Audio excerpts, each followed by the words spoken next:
أهلا بكم. انتهاكات حقوق الإنسان الملف الشائك الذي يمتد على مدى عقود تقاربه الدول والحكومات والمنظمات، لكن النتيجة أن سياسة القمع والانتهاكات تستمر. فلطالما حاولت بعض الدول الأعضاء في منظمة الأمم المتحدة الالتفاف على أي قرار يصدر عن تلك المنظمة الحقوقية في حال كان مخالفا لتوجهاتها، ينتقدها، يدعوها للتحرك أو يدين أعمالها ويطالب بمحاسبتها. فعندما نأتي إلى هيئات الأمم المتحدة وأجهزتها المنوطة بحماية حقوق الإنسان، نراها أيضا غارقة في بحر السياسة ومصالح الدول الأعضاء. لذلك تتجه الأنظار إلى المنظمات الدولية غير الحكومية، وليس كلها طبعا، إنما الموثوقة المتخصصة في رصد انتهاكات حقوق الإنسان على اختلافها وتقصي الحقائق في الإطار. على رأس تلك المؤسسات تأتي منظمة هيومن رايتس واتش، صاحبة الباع الطويل في التقصي عن الجرائم التي تطال الإنسان. من هنا نستقبل كينيث المدير التنفيذي لمنظمة هيومن رايتس واتش من العام 1993 حتى أبريل من العام 2022. فمن هو كينيث أولاً؟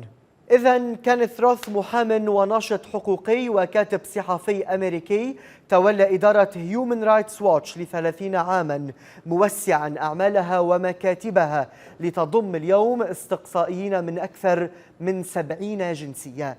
خلال فترة ولايته حازت هيومن رايتس واتش على جائزة نوبل للسلام العام 1997.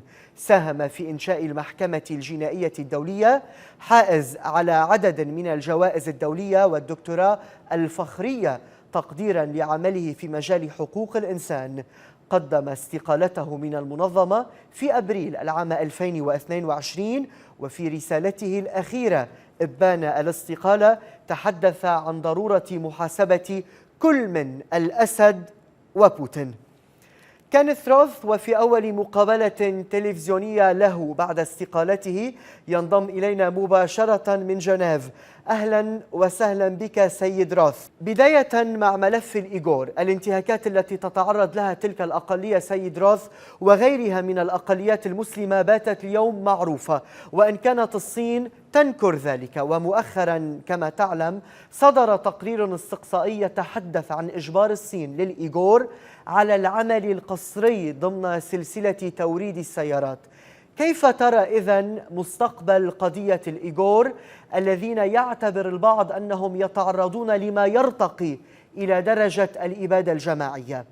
Okay, well, first let me explain. I don't think it's exactly ethnic cleansing. What it is, these are crimes against humanity being committed against the Uyghurs and other Turkic Muslims who live in the Xinjiang region of China.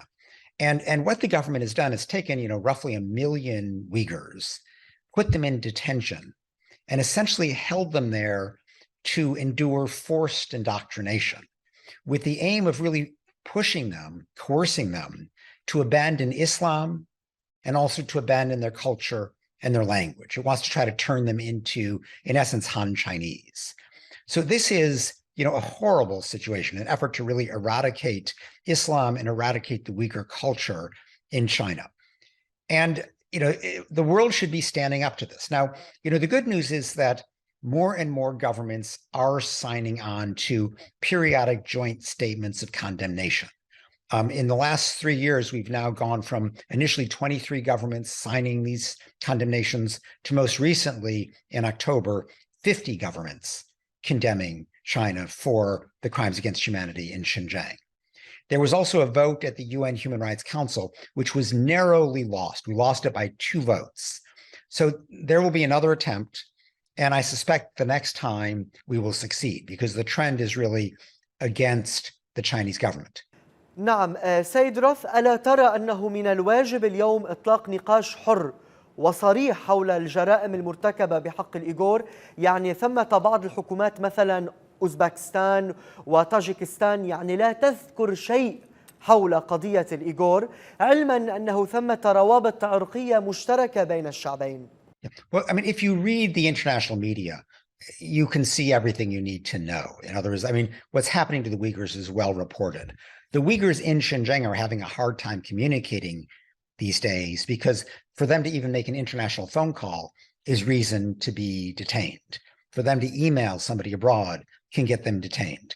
So, the Uyghurs are really embattled at this stage.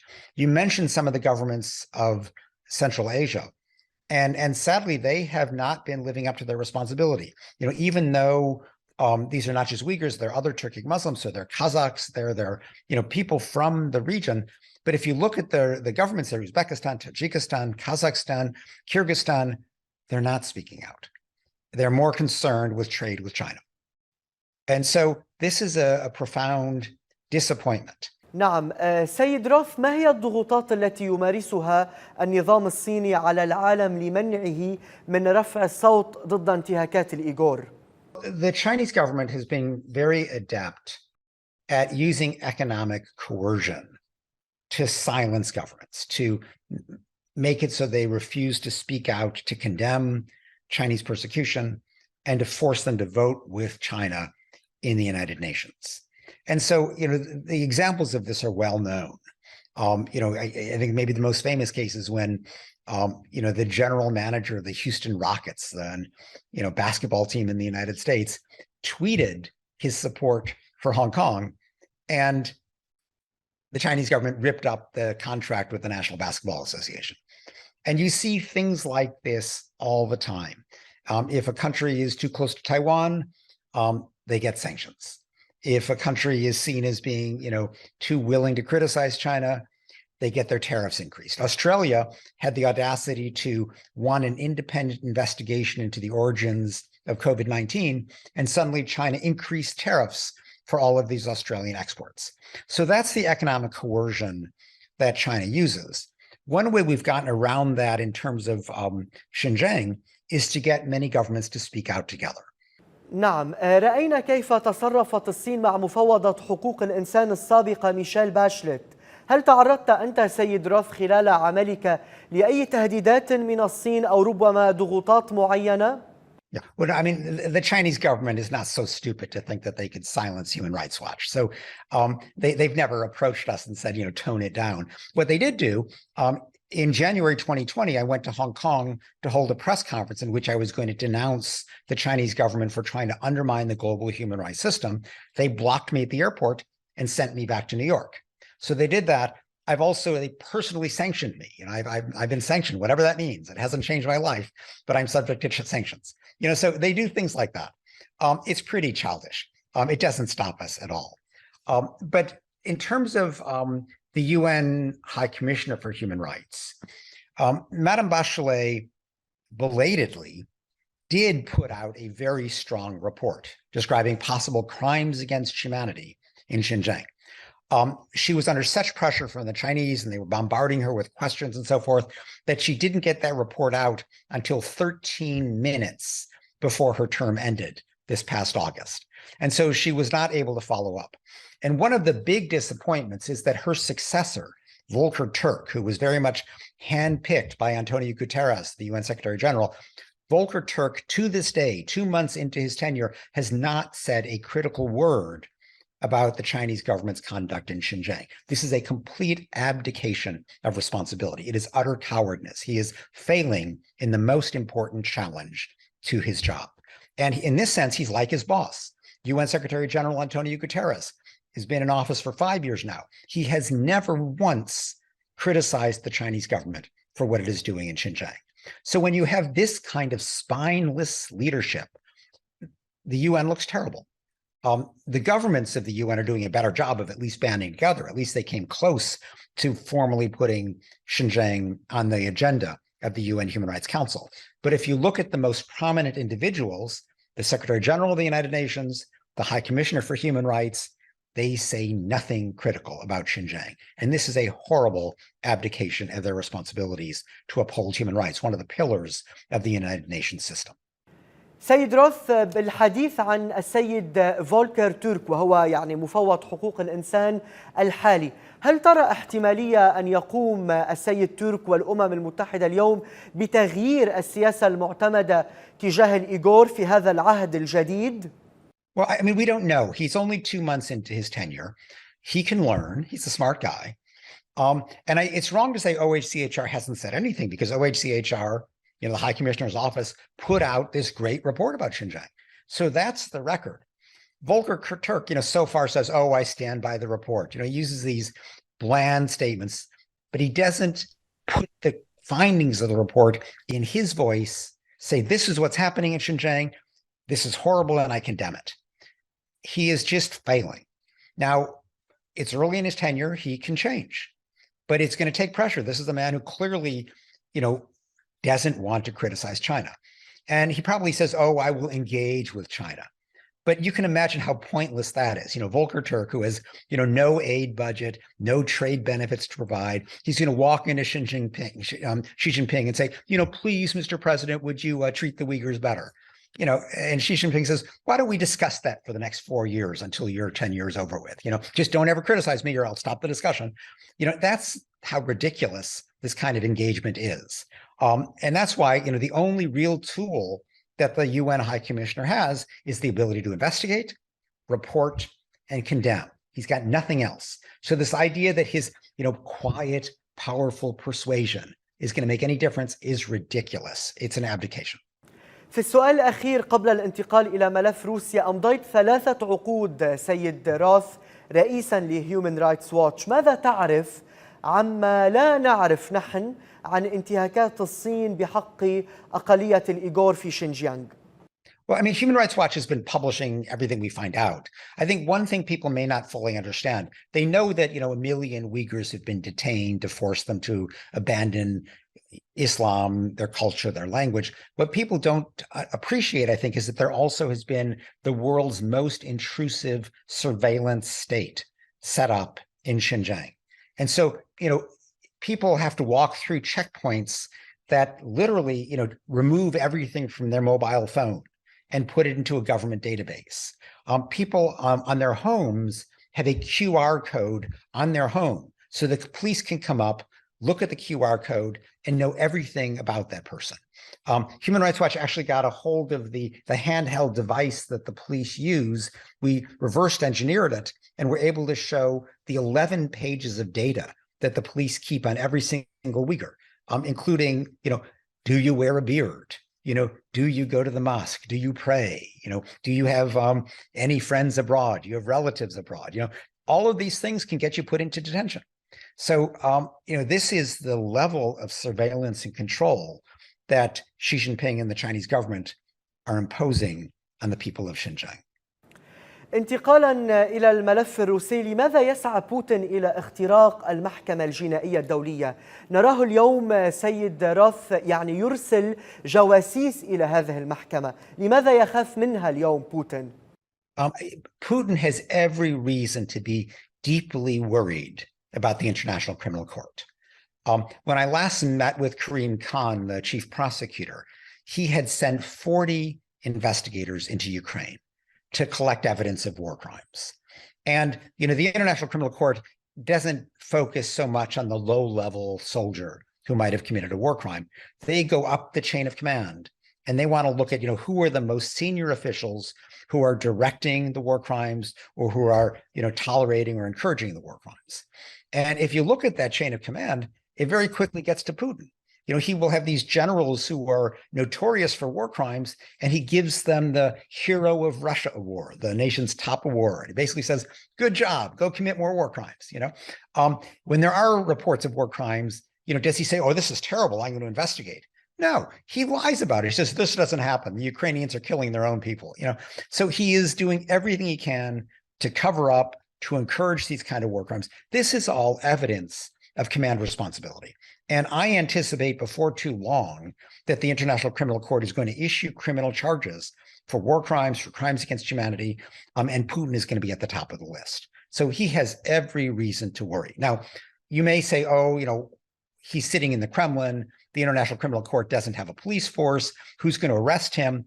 But, that's what Slobodan Milosevic used to think, the former Serbian leader who had been indicted by the International Criminal Tribunal for the former Yugoslavia. He thought, I'm the president of Serbia. What's going to happen to me? But he lost power. The new government came in. It wanted to pretend that it was reformist. It wanted to get sanctions lifted. And so it turned Milosevic over to The Hague. Something similar happened with Charles Taylor, the former president of Liberia. He had fled to Nigeria. He thought Nigeria would protect him. But the Nigerian government was under pressure. They handed him off to The Hague. And you can see this pattern replicated. Hissan Habre, the former dictator of Chad, ultimately tried in Senegal. Omar al-Bashir, the former dictator of Sudan, now in prison, awaiting transfer to the International Criminal Court. So, the only way to really avoid this is to be president for life. It is hard to be president for life. And it's easy to imagine a scenario where, people are upset with Putin's invasion of Ukraine. They're upset with the devastation that is causing the Russian economy. They decide to overthrow him. And the new government comes in and says, we got to get rid of all these sanctions. And everybody's going to say, well, step one of getting rid of the sanctions is hand Putin over for trial before the International Criminal Court. That's where he's going to end up. So I just think, life is not terribly appealing if you look forward from the perspective of Putin. سيد روث، الأمثلة تلك التي أعطيتها هي لديكتاتوريين حاسبهم المجتمع الدولي، ولكن كان ثمة انتفاضة شعبية ضدهم. هل ترى ذلك اليوم في روسيا؟ هل ثمة اليوم انتفاضة أو معارضة قوية في روسيا ضد الرئيس بوتين؟ Yeah, I mean, it's obviously very difficult to do reliable surveys in Russia. And the Russian government, the Kremlin, is doing everything it can, both to censor independent information from reaching the Russian people and to disseminate propaganda. But that said, it's clear that there is large-scale opposition.